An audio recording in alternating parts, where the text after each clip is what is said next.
Hi, I'm Tasha Suri, author of Empire of Sand, and I'm really excited to be here today to answer blogger questions. So I'm going to dive straight in with the first question, which is, Empire of Sand is an epic fantasy book. Could you tell us why you chose this genre? Did you used to read epic fantasy books even as a child? Yes, I used to love reading epic fantasy as a child. I loved being transported into a different world, and I love that I now get to write stories where people get transported into another world, which is just so exciting. Which authors fueled your imagination and thus pushed you to write your own stories? So I really love Cushiel's Dart by Jacqueline Carey. So Jacqueline Carey is a huge influence on me, but also N.K. Jemisin, Marjorie Liu, and I really love Kate Elliott as well. And Catherine Valenti's prose is just gorgeous. So those are all authors that have really inspired me. Next question. Romance is a strong presence throughout the book, where you explore your protagonist's feelings and emotions and also her romantic relationships.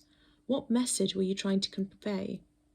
What message was I trying to convey? That I really love romance, and I find it very hard to write a story that doesn't have a strong romantic element.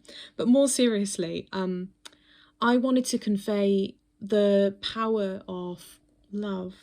And that sounds silly, but it really is what I was trying to do. I wanted to convey the way that love can change you, shape you, and give you hope, even in very difficult circumstances, and I hope that came across.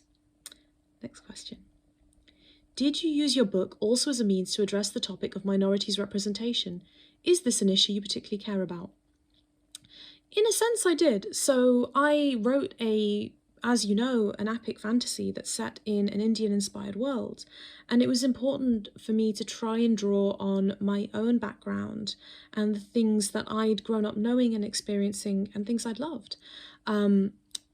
So I suppose I cared about minority representation insofar as I was trying to represent something true of myself, and I am a minority.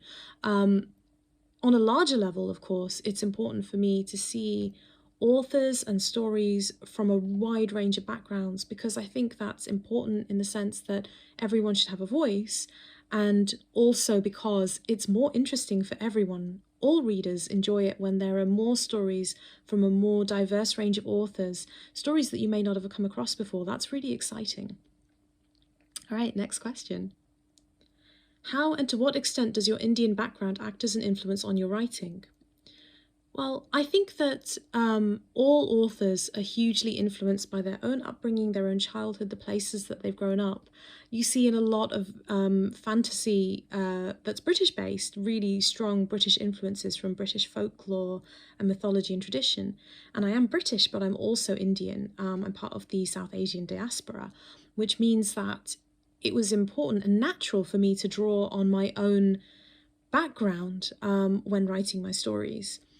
And I guess for all authors, it's important to draw on things that really matter to them. So yes, it was important to me. I hope that answers the question. That was very confused of me, I apologise. The setting is fascinating and very complex at the same time. What kind of research helped you weave the story and build this world? I actually did a lot of research of the Mughal period in India, which ran from the medieval to the early modern period. I actually went to India and went to a number of the places that I based my book on. I went to Rajasthan, I went to the Taj Mahal as well, different locations. And I also did a lot of reading. So I read the Akbarnama, the Baburnama, the Humayunnama, which are books by Mughal emperors. And I used those as a resource. And I also read a lot of nonfiction. And I do think good historical books are a really useful source of research. And I also visited a number of museums, which was really exciting. Is it true that for this book you were inspired by Bollywood movies and particularly by the Mughal film? If so, how?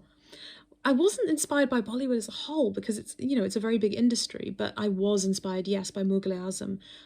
My dad was part of Bollywood, not famous, don't worry, as a young man, and he really loved some of the old classic films, including Mughal. And I remember watching it and just loving the aesthetics, the look, the romance. It draws on Mughal India, so of course I had to draw on Mughal India essentially. It made me want to do that.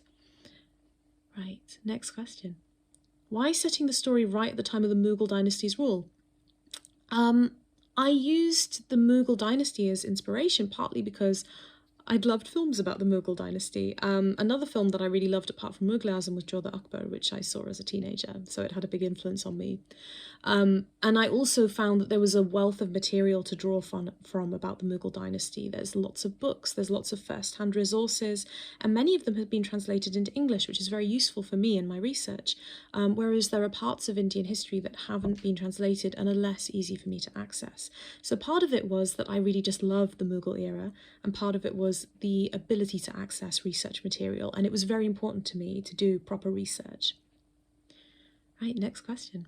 As for the desert spirits, are there in the book any references to myths or legends rooted in our world's history and religions that inspired or helped you shape these entities? So the Daiva in the book are partially inspired by devas, or gods in Hinduism, and also arguably by the jinn, which are an Islamic mythological element. And those both helped really influence the Daiva. But funnily enough, although they were influences, the really big influence on how I came up with the Daiva was Fae in the kind of folktales you find in Britain and Ireland, which always makes people kind of give me a funny look because they don't expect that to be the case. But of course, I grew up reading about Fae, so of course, influences like that will come up in my work. Which character are you most fond of or in tune with? The very one you enjoyed writing the most? So I'm torn, but I think my favourite character is Aman because he's such a lovely guy. He's so tortured but such a good person, and he has tattoos, which I always think is a good character trait. After writing the ending to the story, did you ever think it could be so successful? First, thank you for saying it's successful. I love to hear that. But I think that no writer knows if their work is going to be loved or enjoyed by other people until it is. You just write the best story you can, and the story that will make you happy. So I knew that Empire of Sand made me happy and that I was proud of it, and it's a story I'd always wanted to read and see in the world, and that made it successful to me. But I'm so thrilled that other people love it too. Thank you so much for all these questions, and I really hope you enjoy the book.